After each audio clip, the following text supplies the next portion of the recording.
Good morning, dear students. I am Bharat SN, your social science teacher. Dear students, in the previous class, we discussed about the lithosphere chapter, meaning and importance of rock or lithosphere, and Earth's interior and composition, and types or layers of Earth's like the crust, the mantle, the core. So today in this class we will discuss about the rocks and types of rocks. So dear students, since the rocks are formed due to natural processes, they are classified into three types. Rocks ಅಂದರೆ ನಾವು ಶಿಲೆಗಳು ಅಂತ ಕನ್ನಡದಲ್ಲಿ ಕರಿಬಹುದು. ಈ ಶಿಲೆಗಳು the rocks are formed due to natural processors, ಅಂದರೆ ನೈಸರ್ಗಿಕ ಕ್ರಿಯೆಗಳಿಂದ ಈ ಒಂದು ಶಿಲೆಗಳು ಏನಾಗಿದ್ದಾವೆ, ಫಾರ್ಮ್ ಆಗಿದ್ದಾವೆ, ಅಂದರೆ ನಿರ್ಮಾಣಗೊಂಡಿದ್ದಾವೆ. ಹಾಗಾಗಿ ಅದನ್ನು ಕ್ಲಾಸಿಫೈಸ್ ಮಾಡ್ತೀವಿ, ಡಿವೈಡ್ ಮಾಡ್ತೀವಿ. ಅದರಲ್ಲಿ ರಾಕ್ಸಲ್ಲಿ there are three types in rocks. First one igneous rocks, second one sedimentary rocks, and third one metamorphic rocks. igneous ರಾಕ್ಸ್ನ ಅಗ್ನಿಶಿಲೆಗಳು ಅಂತ ಕರಿತೀವಿ. igneous ಅಂದರೆ ಅಗ್ನಿ, ಬೆಂಕಿ ಅಂತ. ಅದೇ ರೀತಿ ಸೆಡಿಮೆಂಟರಿ ರಾಕ್ಸ್ ಅಂದರೆ ಕಣಶಿಲೆಗಳು ಅಂತ ಇದನ್ನು ಕನ್ನಡದಲ್ಲಿ ಕರಿಬೋದು. ನೆಕ್ಸ್ಟ್ ಮೆಟಾಮಾರ್ಫಿಕ್ ರಾಕ್ಸ್ ಅಂದರೆ ರೂಪಾಂತರ ಶಿಲೆಗಳು ಅಂತ ನಾವು ಕರಿಬೋದು. ಫಸ್ಟ್ ಒನ್ igneous ರಾಕ್ಸ್ ಅಂದರೆ ಬೆಂಕಿ ಶಿಲೆಗಳು ಅಥವಾ ಅಗ್ನಿಶಿಲೆಗಳು ಅಂತ ಕರಿತೀವಿ. So the word igneous means fire. igneous rocks are formed by cooling of molten matter or magma that comes from the interior of the earth. ಇಲ್ಲಿ igneous ಅಂತಕ್ಕಂಥದ್ದು ಅಂದರೆ ಬೆಂಕಿ ಅಂತ ಕರಿತೀವಿ. igneous ಅನ್ನೋ ವರ್ಡನ ಅರ್ಥ ಬೆಂಕಿ. igneous rocks are formed by cooling of molten matter or magma ಅಂದರೆ ಭೂಮಿಯ ಒಳಭಾಗದಲ್ಲಿರ್ತಕ್ಕಂತಹ ಶಿಲಾಪಾಕನ ನಾವು ಮ್ಯಾಗ್ಮಾ ಅಂತ ಕರಿತೀವಿ. ಈ ಮ್ಯಾಗ್ಮಾ ತಂಪಾಗೋದ್ರ ಮುಖಾಂತರವಾಗಿ ಅದೇನಾಗುತ್ತೆ, ಸಾಲಿಡ್ ಆಗ್ತಾ ಹೋಗುತ್ತೆ, ಗಟ್ಟಿ ಆಗುತ್ತೆ, ಘನೀಕರಣಗೊಳ್ಳುತ್ತೆ. So igneous rocks were the first to be formed, therefore they are called primary rocks. ಈ ರೀತಿ ಮ್ಯಾಗ್ಮಾ ಏನಾಗುತ್ತೆ, ಕೂಲ್ ಆಗಿಬಿಟ್ಟು ತಂಪಾಗ್ಬಿಟ್ಟು ಅದು ಅತ್ಯಂತ ಸಾಲಿಡ್ ಆಗಿರ್ತಕ್ಕಂಥ ಘನವಾಗಿರ್ತಕ್ಕಂಥ ಕಲ್ಲಾಗಿ ಮಾರ್ಪಡುತ್ತಲ್ಲ, ಇಂಥ ಕಲ್ಲುಗಳನ್ನು ಅಥವಾ ಶಿಲೆಗಳನ್ನು igneous ರಾಕ್ಸ್ ಅಂತ ಕರಿತೀವಿ. So therefore they are called primary rocks. ಇವು ಮೊಟ್ಟ ಮೊದಲು ನಿರ್ಮಾಣ ಆಗ್ತವೆ, ಯಾಕಂದರೆ ಇವು ಲಾವಾರಸ ಅಥವಾ ಶಿಲಾಪಾಕ ತಂಪಾಗೋದ್ರ ಮುಖಾಂತರವಾಗಿ ಘನೀಕರಣಗೊಂಡು ಅವು ಏನಾಗ್ತವೆ, ಸಾಲಿಡ್ ಆಗಿಬಿಟ್ಟು ಘನೀಕರಣಗೊಂಡು ಬಿಟ್ಟು ಅವು igneous ರಾಕ್ಸ್ ಆಗಿ ಕನ್ವರ್ಟ್ ಆಗ್ತವೆ. ಇದನ್ನು ಪ್ರಾಥಮಿಕ ಶಿಲೆಗಳು ಅಥವಾ ಪ್ರೈಮರಿ ರಾಕ್ಸ್ ಅಂತ ನಾವು ಕೂಡ ಕರಿಬೋದು. ಇಲ್ಲಿನ ಚಿತ್ರಗಳನ್ನು ನೋಡಿದಾಗ ಇವು igneous ರಾಕ್ಸ್ನ ಒಂದು ರಿಲೇಟೆಡ್ ಪಿಕ್ಚರ್ಸ್ ಅಂತ ನಾವು ನೋಡ್ಬೋದು. Types of igneous rocks. There are two types of igneous rocks. First one intrusive rocks, second one extrusive igneous rocks. ಅಂದರೆ ಇದನ್ನು ಎರಡು ಟೈಪ್ಸನ್ನು ಕಾಣ್ತೀವಿ ಈ igneous ರಾಕ್ಸಲ್ಲಿ. ಫಸ್ಟ್ ಒನ್ ಇಂಟ್ರೂಸಿವ್ ರಾಕ್ಸ್, ಇದನ್ನು ಕನ್ನಡದಲ್ಲಿ ಅಂತಃಸರಣ ಶಿಲೆಗಳು ಅಂತ ಕರಿತೀವಿ. Intrusive rocks means the molten materials of the earth's interior solidify below the surface of the earth before reaching earth surface. So they are called intrusive igneous racks. So the molten materials of the earth's interior solidify below the surface of the earth before reaching earth surface. ಅಂದರೆ ಇಲ್ಲಿ ಭೂಮಿಯಲ್ಲಿರ್ತಕ್ಕಂಥ magma ಅಥವಾ molten materials ಅಂದರೆ ಶಿಲಾಪಾಕದ ಅಂಶಗಳೇನಿದ್ದಾವೆ ಅವು ಭೂಮಿಯಿಂದ ಹೊರಗಡೆ ಬರೋದಕ್ಕಿಂತ ಅಂದರೆ ಭೂಮಿಯ ಒಳಗಡೆ ಇರ್ತಾವೆ. ಅವು ಭೂಮಿಯ ಚಿಪ್ಪಿನಿಂದ ಹೊರಗಡೆ ಬರೋದಕ್ಕಿಂತ ಮುಂಚಿತವಾಗಿಯೇ ಅವು ಭೂಮಿಯ ಒಳಗಡೆನೇ ಅವು ಕೂಲಾಗಿ ತಂಪಾಗಿಬಿಟ್ಟು ಅವು ಘನೀಕರಣಗೊಂಡ್ರೆ ಅಂಥವನ್ನು ನಾವೆಂತ ಕರಿಬೋದು, ಇಂಟ್ರೆಸಿವ್ ರಾಕ್ಸ್ ಅಂತ ಕರಿಬೋದು. ಅಂದರೆ ಶಿಲಾಪಾಕ ಭೂಮಿಯಿಂದ ಹೊರಗಡೆ ಚಿಮ್ಮೋದಿಲ್ಲ, ಅದು ಭೂಮಿಯ ಒಳಗೆ ಎದ್ಬಿಟ್ಟು ಹೊರಗಡೆ ಚಿಮ್ಮೋದಕ್ಕಿಂತ ಮುಂಚೆನೇ ಭೂಮಿಯ ಒಳಗಡೆನೇ ಅದು ಕೂಲ್ ಆಗಿಬಿಟ್ಟು ಅದು ಸಾಲಿಡಿಫೈ ಆಗುತ್ತೆ, ಘನೀಕರಣಗೊಳ್ಳುತ್ತೆ. ಇಂತಹ ಶಿಲೆಗಳನ್ನು ಇಂಟ್ರೆಸಿವ್ ರಾಕ್ಸ್ ಅಂತ ಕರಿಬೋದು. ಅದರಲ್ಲಿ ನಾವು ಎಕ್ಸಾಂಪಲ್ಲು ಗ್ರಾನೈಟ್, ಡಯೋರೈಟ್, ಗ್ಯಾಬ್ರೋ ಇವನ್ನ ನಾವು ಎಕ್ಸಾಂಪಲ್ ಆಗಿ ನಾವು ಕಾಣ್ತೀವಿ. ನೆಕ್ಸ್ಟ್ ಎಕ್ಸ್ಟ್ರೆಸಿವ್ ಇಗ್ನಿಯಸ್ ರಾಕ್ಸ್ ಅಂದರೆ ಇದನ್ನು ಬಹಿಸ್ಸರಣ ಶಿಲೆಗಳು ಅಂತ ಕರಿಬೋದು. Rocks formed by solidification of magma above the surface of the earth are called extrusive igneous rocks. ಅಂದರೆ ಇಲ್ಲಿ ಭೂಮಿಯ ಒಳಗಡೆ ಇರತಕ್ಕಂತಹ ಮ್ಯಾಗ್ಮಾ ಅಥವಾ ಶಿಲಾಪಾಕ ಭೂಮಿಯ ಹೊರಗಡೆ ಚಿಮ್ಮಿಬಿಟ್ಟು ಭೂಮಿಯ ಮೇಲ್ಮೈಯಲ್ಲಿ ಆ ಶಿಲಾಪಾಕ ಬಿದ್ದುಬಿಟ್ಟು ಅದು ಕೆಲವು ಸಮಯಗಳ ನಂತರ, ಕೆಲವು ವರ್ಷಗಳ ನಂತರ ಕೂಲ್ ಆಗಿಬಿಟ್ಟು ಅವು ಕಲ್ಲಾಗಿ ಮಾರ್ಪಡ್ತಾವಲ್ಲ, ಶಿಲೆಯಾಗಿ ಮಾಡಿಫೈ ಆಗ್ತಾವಲ್ಲ, ಅಂಥವನ್ನು ಬಹಿಸ್ಸರಣ ಶಿಲೆಗಳು ಅಥವಾ ಎಕ್ಸ್ಟ್ರೆಸಿವ್ ಇಗ್ನಿಯಸ್ ರಾಕ್ಸ್ ಅಂತ ಕರಿತೀವಿ. ಇಲ್ಲಿ ಮ್ಯಾಗ್ಮಾ ಭೂಮಿಯ ಹೊರಗಡೆ ಚಿಮ್ಮಿಬಿಟ್ಟು ಭೂಮಿಯಿಂದ ಹೊರಗಡೆ ಬಂದುಬಿಟ್ಟು ಆ ಚಿಮ್ಮಿದ ಎಲ್ಲ ಒಂದು ಶಿಲಾಪಾಕ ಏನಿದ್ದಾವೆ ಅವು ತಂಪಾಗಿಬಿಟ್ಟು ಸಾಲಿಡಿಫೈ ಘನೀಕರಣಗೊಂಡು ಶಿಲೆ ಆಗ್ತವೆ. ಅಂಥವನ್ನು ಎಕ್ಸ್ಟ್ರೆಸಿವ್ ಇಗ್ನಿಯಸ್ ರಾಕ್ಸ್ ಅಂತ ನಾವು ಕರಿಬೋದು.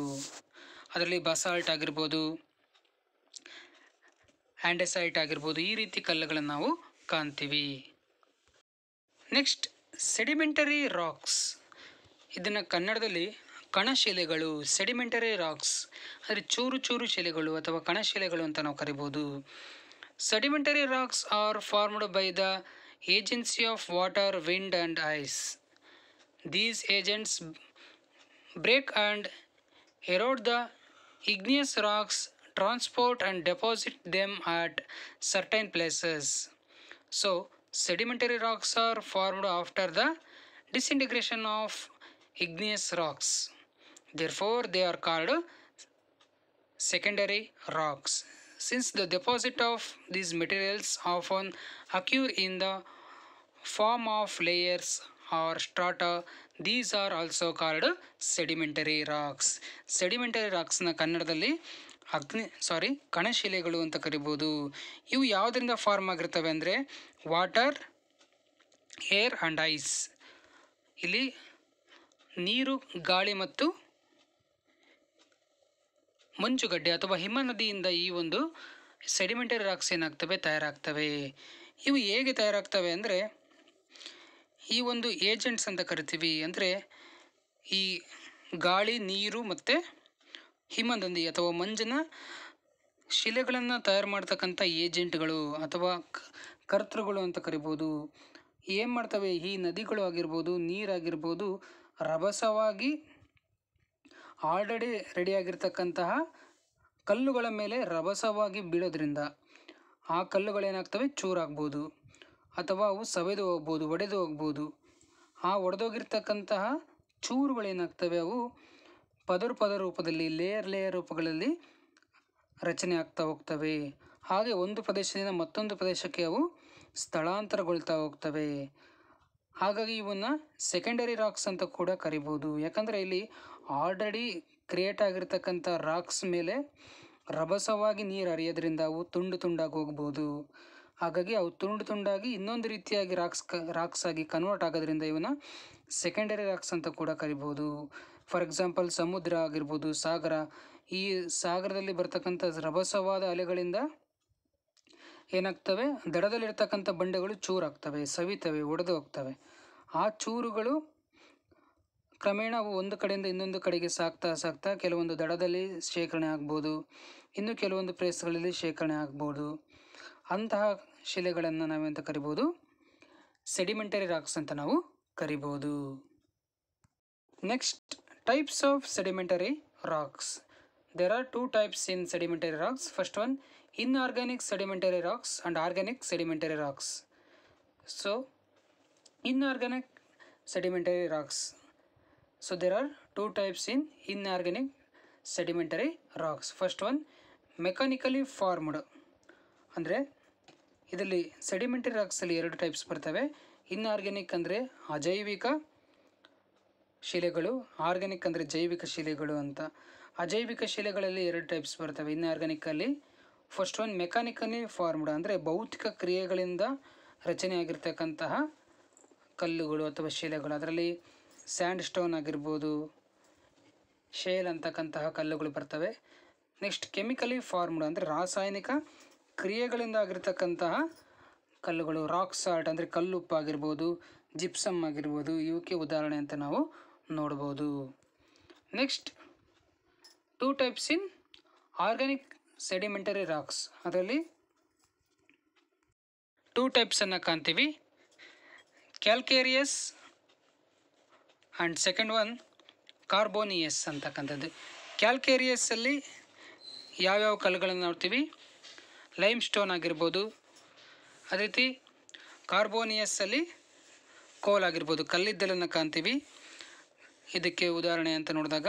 ಅದೇ ರೀತಿ ಕ್ಯಾಲ್ಕೇರಿಯಸ್ಸಲ್ಲಿ ಲೈಮ್ ಸ್ಟೋನ್ ಅಥವಾ ಸುಣ್ಣದ ಕಲ್ಲು ಅಂತ ನಾವು ಇದಕ್ಕೆ ಉದಾಹರಣೆ ನೋಡ್ಬೋದು. ಈ ರೀತಿಯಾಗಿ ಸೆಡಿಮೆಂಟರಿ ರಾಕ್ಸಲ್ಲಿ ನಾವು ಟೂ ಟೈಪ್ಸನ್ನು ಕಾಣ್ತೀವಿ. ನೆಕ್ಸ್ಟ್ ಮೆಟಾಮಾರ್ಫಿಕ್ ರಾಕ್ಸ್ ಅಂದರೆ ರೂಪಾಂತರ ಶಿಲೆಗಳು ಅಂತ ಇದನ್ನು ಕನ್ನಡದಲ್ಲಿ ಕರಿಬೋದು. Metamorphic rocks are formed by the process of metamorphism or alternation of igneous and sedimentary rocks due to heat and pressure. ಇಲ್ಲಿ ಏನು ಅಂದರೆ ಸೆಡಿಮೆಂಟರಿ ರಾಕ್ಸ್ ಅಥವಾ ಇಗ್ನಿಯಸ್ ರಾಕ್ಸ್ ಅಂದರೆ ಅಗ್ನಿಶಿಲೆಗಳು ಅಥವಾ ಕಣಶಿಲೆಗಳು ಅತ್ಯಧಿಕವಾಗಿರ್ತಕ್ಕಂಥ ಹೈ ಟೆಂಪ್ರೇಚರಿಂದ ಅವು ಪ್ರೆಷರ್ಗೆ ಒಳಗಾಗಿ ಅಂದರೆ ಉಷ್ಣಕ್ಕೆ ಒಳಗಾಗ್ಬಿಟ್ಟು ಅವು ರೂಪಾಂತರಗೊಳ್ತವೆ. ಅವು ಕರಗಿಬಿಟ್ಟು ಬೇರೆ ರೂಪಕ್ಕೆ ಕನ್ವರ್ಟ್ ಆಗ್ತವೆ, ಆಲ್ಟರ್ನೇಷನ್ ಆಗ್ತವೆ, ಮೆಟಾಮಾರ್ಫಿಸಮ್ ಆಗ್ತವೆ, ರೂಪಾಂತರಗೊಳ್ತವೆ. ಅಂತಹ ಶಿಲೆಗಳನ್ನು ಅಂತ ಕರಿಬೋದು ಮೆಟಾಮಾರ್ಫಿಕ್ ರಾಕ್ಸ್ ಅಂತ ಕರಿಬೋದು. ಆಲ್ರೆಡಿ ಅಗ್ನಿಶಿಲೆಗಳು ಉಂಟಾಗಿರ್ತವೆ, ಇಗ್ನಿಯಸ್ ರಾಕ್ಸ್ ಆಗಿರ್ತವೆ ಅಥವಾ ಸೆಡಿಮೆಂಟರಿ ರಾಕ್ಸ್ ಆಗಿರ್ತವೆ. ಅವಕ್ಕೆ ಅತಿಯಾಗಿರ್ತಕ್ಕಂಥ ಪ್ರೆಷರು ಟೆಂಪ್ರೇಚರ್ ಉಂಟಾಗಿ ಅವು ಮತ್ತೆ ರೂಪಾಂತರಗೊಳ್ತವೆ, ಅಂದರೆ ಚೇಂಜ್ ಆಗ್ತವೆ, ಅವು ರೂಪಗಳಲ್ಲಿ ಬದಲಾವಣೆ ಆಗುತ್ತೆ, ಆಲ್ಟರ್ನೇಷನ್ಗೊಳ್ತವೆ ಅಥವಾ ಮೆಟಾಮಾರ್ಫಿಸಮ್ ಆಗ್ತವೆ, ಅವು ರೂಪಾಂತರಗೊಳ್ತವಲ್ಲ. ಅಂತಹ ರಾಕ್ಸ್ಗಳನ್ನು ನಾವೇಂತ ಕರಿಬೋದು, ರೂಪಾಂತರ ಶಿಲೆಗಳು ಅಥವಾ ಮೆಟಾಮಾರ್ಫಿಕ್ ರಾಕ್ಸ್ ಅಂತ ಕರಿಬೋದು. ಫಾರ್ ಎಕ್ಸಾಂಪಲ್ ನಾವು ನೋಡಿದಾಗ ಇಲ್ಲಿ ಗ್ರಾನೈಟ್ ಅಂತಕ್ಕಂಥದ್ದು ನೀಸಾಗಿ ಪರಿವರ್ತನೆ ಆಗುತ್ತೆ, ಲಿಮ್ ಸ್ಟೋನ್ ಅಂತಕ್ಕಂಥದ್ದು ಮಾರ್ಬಲ್ ಆಗಿ ಕನ್ವರ್ಟ್ ಆಗುತ್ತೆ, ಕೋಲ್ ಅಂತಕ್ಕಂಥದ್ದು ಗ್ರಾನೈಟ್ ಆಗಿ ಕನ್ವರ್ಟ್ ಆಗ್ತಕ್ಕಂಥದ್ದು. ಈ ರೀತಿ ಕನ್ವರ್ಟ್ ಆಗ್ತಕ್ಕಂಥ ಶಿಲೆಗಳನ್ನು ಮೆಟಾಮಾರ್ಫಿಕ್ ಶಿಲೆಗಳು ಅಂತ ನಾವು ಕರಿಬೋದು. Next forces of the earth crust ಅಂದರೆ ಅರ್ತ್ ಕ್ರಸ್ಟ್ ಅಂದರೆ ಭೂಚಿಪ್ಪಿನ ಶಕ್ತಿಗಳು. Forces of the earth crust ಅಂದರೆ ಭೂಚಿಪ್ಪಿನ ಶಕ್ತಿಗಳು. ಅರ್ತ್ ಕ್ರಸ್ಟ್ ಅಂದರೆ ಭೂಚಿಪ್ಪು ಅಂತ ಕರಿಬೋದು. So there are two types in earth crust forces. First one internal forces and second one external forces. Internal ಫೋರ್ಸಸಲ್ಲಿ ಯಾವ ಬರ್ತವೆ, ವಾಲ್ಕೆನೋಸ್, ಅರ್ಥಕ್ವೇಕ್ಸ್ ಬರ್ತವೆ, ಅಂದರೆ ಜ್ವಾಲಾಮುಖಿ ಭೂಕಂಪನಗಳು ಬರ್ತವೆ. ಅದರಲ್ಲಿ ಎಕ್ಸ್ಟರ್ನಲ್ ಫೋರ್ಸಲ್ಲಿ ವೆದರಿಂಗ್, ಡಿನುಡೇಷನ್ ಅಥವಾ ಭೂನಗ್ನೀಕರಣ ಅಂತ ಕಾಣ್ತೀವಿ. ಅದರಲ್ಲಿ ರಿವರ್ ಆಗಿರ್ಬೋದು, ಟೆಂಪ್ರೇಚರ್ ಆಗಿರ್ಬೋದು, ವಿಂಡ್ಸ್ ಆಗಿರ್ಬೋದು, ರೈನ್ಫಾಲ್ ಆಗಿರ್ಬೋದು. ವೆದರಿಂಗಲ್ಲಿ ಟೆಂಪ್ರೇಚರ್, ವಿಂಡ್ ಆ್ಯಂಡ್ ರೈನ್ಫಾಲ್ ಆಗಿರ್ಬೋದು. ಇದರಲ್ಲಿ ಎಕ್ಸ್ಟರ್ನಲ್ ಫೋರ್ಸಸನ್ನು ರಿಡ್ಯೂಸ್ ಮಾಡಿದ್ದಾರೆ, ಅಂದರೆ ನಿಮ್ಮ ಸಿಲೆಬಸ್ನಿಂದ ತೆಗೆದುಹಾಕಿದ್ದಾರೆ. ಇಂಟರ್ನಲ್ ಫೋರ್ಸಸಲ್ಲಿ ವಾಲ್ಕೆನೋಸ್ ಮಾತ್ರ ಇದರಲ್ಲಿ ನಾವು ತಿಳಿತೀವಿ. ಅರ್ಥಕ್ವೇಕ್ಸನ್ನು ಕೂಡ ಸಿಲೆಬಸ್ನಿಂದ ರಿಡ್ಯೂಸ್ ಮಾಡಲಾಗಿದೆ. ಹಾಗಾಗಿ ಈಗ ಇಂಟರ್ನಲ್ ಫೋರ್ಸಸಲ್ಲಿ ವಾಲ್ಕೆನೋಸ್ ಬಗ್ಗೆ ನಾವು ತಿಳಿತಾ ಹೋಗೋಣ. ಸೊ ವಾಲ್ಕೆನೋ ಅಂದರೆ ಜ್ವಾಲಾಮುಖಿ ಅಂತ ಕರಿಬೋದು. So a volcano is a vent or narrow opening of crust through which magma emits from the interior of the earth. ಇಲ್ಲಿ ಭೂಮಿಯ ಮೇಲ್ಮೈಯಲ್ಲಿ ರಂಧ್ರಗಳ ಮುಖಾಂತರವಾಗಿ ಅಥವಾ ದ್ವಾರಗಳ ಮುಖಾಂತರವಾಗಿ, ಬಿರುಕುಗಳ ಮುಖಾಂತರವಾಗಿ ಭೂಮಿಯ ಒಳಗಿರ್ತಕ್ಕಂಥ ಮ್ಯಾಗ್ಮಾ ಅಥವಾ ಶಿಲಾಪಾಕ ಹೊರ ಬೀಳ್ತಕ್ಕಂಥದ್ದನ್ನು ನಾವೇನಂತ ಕರಿಬೋದು, ವಾಲ್ಕೆನೋ ಅಥವಾ ಜ್ವಾಲಾಮುಖಿ ಅಂತ ಕರಿಬೋದು. ಇವು ಒಂದು ರಂಧ್ರಗಳ ಮುಖಾಂತರವಾಗಿ, ಅಂದರೆ ಒಂದು ಭೂಮಿಯ ಒಳಗಿಂದ ಶಿಲಾಪಾಕ ಒಂದು ರಂಧ್ರದ ಮುಖಾಂತರವಾಗಿ ಅಥವಾ ಒಂದು ರೀತಿ ಕಾಲುವೆ ಮುಖಾಂತರವಾಗಿ ಅದೇನು ಮಾಡುತ್ತೆ, ಭೂಮಿಯಿಂದ ಹೊರಗಡೆ ಚಿಮ್ಮುತ್ತೆ. ಇಲ್ಲಿ ಒಂದು ಚಿತ್ರವನ್ನು ಕಾಣ್ತಿದೆ ನೋಡಿ. ಇಲ್ಲಿ ಮ್ಯಾಗ್ಮಾ ಚೇಂಬರನ್ನು ಕಾಣ್ತೀವಿ ಕೆಳಭಾಗದಲ್ಲಿ. ಇಲ್ಲಿ ರೆಡ್ ಕಲರ್ ಆಗಿರ್ತಕ್ಕಂಥ ಮ್ಯಾಗ್ಮಾ ಚೇಂಬರಿಂದ ಒಂದು ಕಾಲುವೆ ರೂಪದಲ್ಲಿ ಇದೆ, ಒಂದು ಕೊಳವೆ ರೂಪದಲ್ಲಿ ಏನಾಗ್ತಿದೆ, ಮ್ಯಾಗ್ಮಾ ಅಂತಕ್ಕಂಥದ್ದು ಭೂಮಿಯಿಂದ ಹೊರಗಡೆ ಚಿಮ್ತಾ ಇದೆ. ಸೊ ಇದನ್ನು ನಾವೇನಂತ ಕರಿಬೋದು, ವಾಲ್ಕೆನೋ ಅಥವಾ ಜ್ವಾಲಾಮುಖಿ ಅಂತ ನಾವು ಕರಿಬೋದು.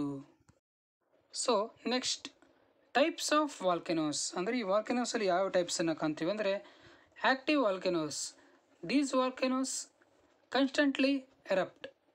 ಅಂದರೆ ಆ್ಯಕ್ಟಿವ್ ವಾಲ್ಕೆನೋಸ್ ಅಂದರೆ ಜಾಗೃತ ಜ್ವಾಲಾಮುಖಿಗಳು ಅಂತ ಕರಿಬೋದು. ಇವು ಆಲ್ವೇಸ್ ಆ್ಯಕ್ಟಿವ್ ಆಗಿರ್ತವೆ, ಅಂದರೆ ನಿರಂತರವಾಗಿ ಇವು ಸ್ಫೋಟಗೊಳ್ತಾ ಇರ್ತವೆ.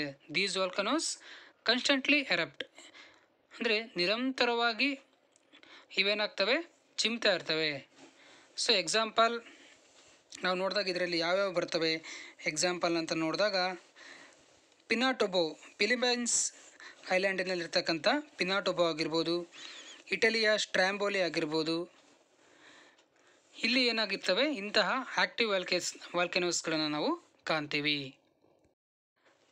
ನೆಕ್ಸ್ಟ್ ಡೋರ್ಮೆಂಟ್ ವಾಲ್ಕೆನೋಸ್ ಅಂದರೆ ಸುಪ್ತ ಜ್ವಾಲಾಮುಖಿಗಳು. ಡೋರ್ಮೆಂಟ್ ಅಂದರೆ ಸುಪ್ತ, ಕಣ್ಣಿಗೆ ಅಂದರೆ ಸುಪ್ತವಾಗಿರ್ತಕ್ಕಂಥವು, ಕಣ್ಣಿಗೆ ಕಾಣದಲೇ ಗುಪ್ತವಾಗಿರ್ತಕ್ಕಂಥವು ಅಂತ ನಾವು ನೋಡ್ಬೋದು. These volcanoes are those which have erupted in the past and likely to erupt again but have remained inactive for fairly long periods. ಅಂದರೆ ಇವು ಒಮ್ಮೆ ಸ್ಫೋಟಗೊಂಡ್ಬಿಟ್ಟು ಬಹಳ ವರ್ಷಗಳ ನಂತರ ಯಾವಾಗೊಮ್ಮೆ ಮತ್ತೆ ಸ್ಫೋಟಗೊಳ್ತಕ್ಕಂಥದ್ದು. ಅಂದರೆ ನಿರಂತರವಾಗಿ ಸ್ಫೋಟಗೊಳ್ದಲೇ ಬಹಳ ವರ್ಷಗಳ ನಂತರ ಬಹಳ ಕಾಲಗಳ ನಂತರ ಇವು ಸ್ಫೋಟಗೊಳ್ತಕ್ಕಂಥದ್ದು. ಇನ್ನು ಉಳಿದ ಟೈಮಲ್ಲಿ ಇವು ಡೋರ್ಮೆಂಟ್ ಆಗಿರ್ತವೆ, ಸುಪ್ತವಾಗಿರ್ತವೆ, ಅಂದರೆ ಶಾಂತವಾಗಿರ್ತವೆ. ಯಾವಾಗೊಮ್ಮೆ ಇವು ಸ್ಫೋಟಗೊಳ್ತವೆ. ಇಂಥವನ್ನು ಡೋರ್ಮೆಂಟ್ ವಾಲ್ಕೆನೋಸ್ ಅಂತ ನಾವು ಕರಿಬೋದು. ಅದರಲ್ಲಿ ಎಕ್ಸಾಂಪಲ್ ನಾವು ನೋಡಿದಾಗ ಜಪಾನಿನ ಫೂಜಿಯಾಮ ಅಂತಕ್ಕಂತಹ ಒಂದು ವಾಲ್ಕೆನೋವನ್ನು ಕಾಣ್ತೀವಿ. ಅದಾದ ನಂತರ ಇಂಡೋನೇಷ್ಯಾದ ಕ್ರಕಟೋವಾ ಅಂತಕ್ಕಂಥ ಒಂದು ವಾಲ್ಕೆನೋನ ನಾವು ಕಾಣ್ತೀವಿ. ಮೌಂಟೇನ್ ಕ್ರಕಟೋವಾ ಅಂತಕ್ಕಂಥ ಒಂದು ಪರ್ವತದಲ್ಲೂ ಕೂಡ ಈ ರೀತಿಯ ಒಂದು ವಾಲ್ಕೆನೋಸ್ಗಳು ಉಂಟಾಗೋದನ್ನು ನಾವು ಕಾಣ್ತೀವಿ. Next extinct volcanoes. Extinct volcanoes ಅಂದರೆ ಲುಪ್ತ ಜ್ವಾಲಾಮುಖಿಗಳು ಅಂತ ಕರಿಬೋದು.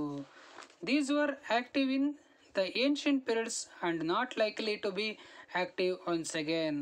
ಅಂದರೆ ಎಷ್ಟೋ ವರ್ಷಗಳ ಹಿಂದೆ ಪುರಾತನ ಕಾಲದಲ್ಲಿ ಇವು ಆ್ಯಕ್ಟಿವ್ ಆಗಿದ್ವು. ಅಂದರೆ ಈ ಜ್ವಾಲಾಮುಖಿಗಳು ಉಂಟಾಗಿ ಮತ್ತೆ ಒಂದು ಸತಿ ಕೂಡ ಉಂಟಾಗದಲೇ ಇರತಕ್ಕಂತಹ ವಾಲ್ಕೆನೋಸ್ಗಳನ್ನು ನಾವೇ ಅಂತ ಕರಿಬೋದು, ಎಕ್ಸ್ಟಿಂಕ್ಟ್ ವಾಲ್ಕೆನೋಸ್ ಅಂತ ಕರಿಬೋದು. ಅಂದರೆ ತುಂಬ ವರ್ಷಗಳ ಹಿಂದೆ, ಎಷ್ಟೋ ಶತಮಾನಗಳ ಹಿಂದೆ ಇಲ್ಲಿ ಜ್ವಾಲಾಮುಖಿ ಉಂಟಾಗಿರುತ್ತೆ, ಮತ್ತೆ ಇದು ಉಂಟಾಗಿರಲ್ಲ, ಆವಾಗ ಮಾತ್ರ ನಡೆದಿರುತ್ತೆ. ಅಂಥವನ್ನು ನಾವು ಅಂತ ಕರಿಬೋದು ಎಕ್ಸ್ಟಿಂಕ್ಟ್ ವಾಲ್ಕೆನೋಸ್ ಅಂತ ಕರಿಬೋದು. ಅದರಲ್ಲಿ ಹಲವಾರು ಪ್ಲೇಸ್ಗಳಲ್ಲಿ ಕಾಣ್ತೀವಿ ನಾವು.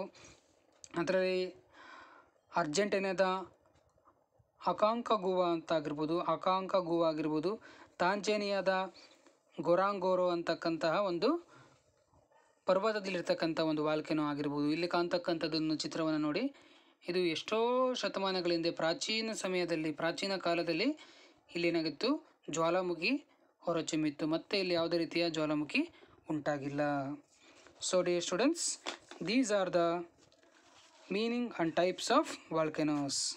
Okay, dear students, today in this class we discussed about the rocks and meaning of rocks and types of rocks like igneous rocks and sedimentary rocks, metamorphic rocks, and next volcanoes and meanings of volcanoes and types of volcanoes. Okay, dear students, now this chapter is completed. In the next class we will discuss about the another lesson. Okay, dear students, thank you.